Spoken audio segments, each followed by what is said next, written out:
Well, happening tonight, the cycling community will ride to remember a bicyclist killed, or all bicyclists killed or injured in Indianapolis last year. 13 Investigates Gina Glaros explains one tragedy in particular is possibly inspiring change at a popular intersection.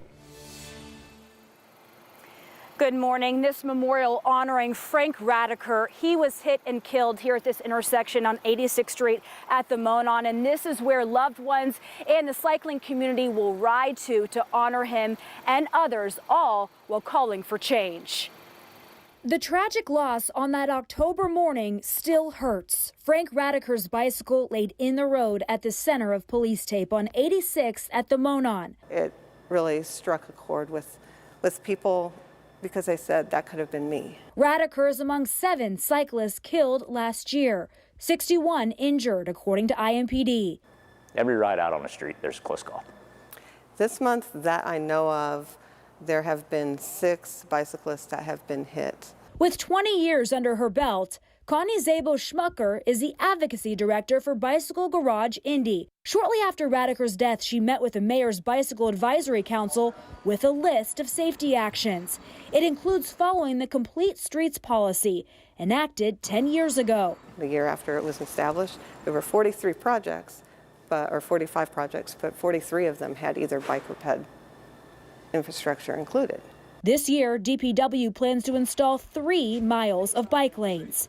Councilmember John Barth helped create the ordinance, considered one of the best in the country at the time. So there's a direct correlation between that accident and the improvements we're making in the ordinance.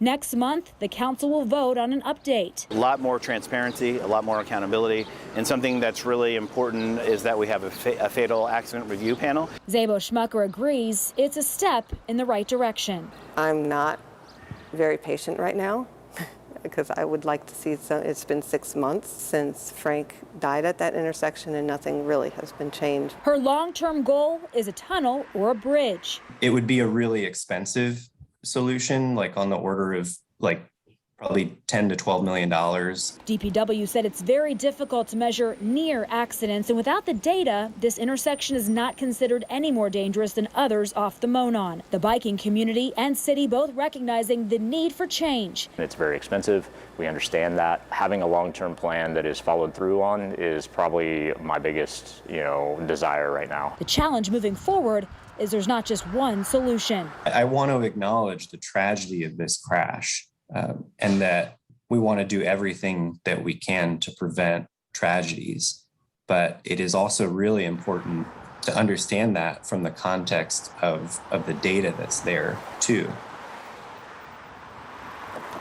May is National Bike Month. The driver involved in Radeker's death has not been charged, and that ride of silence begins at 6:30 at Bicycle Garage Indy North on 82nd Street.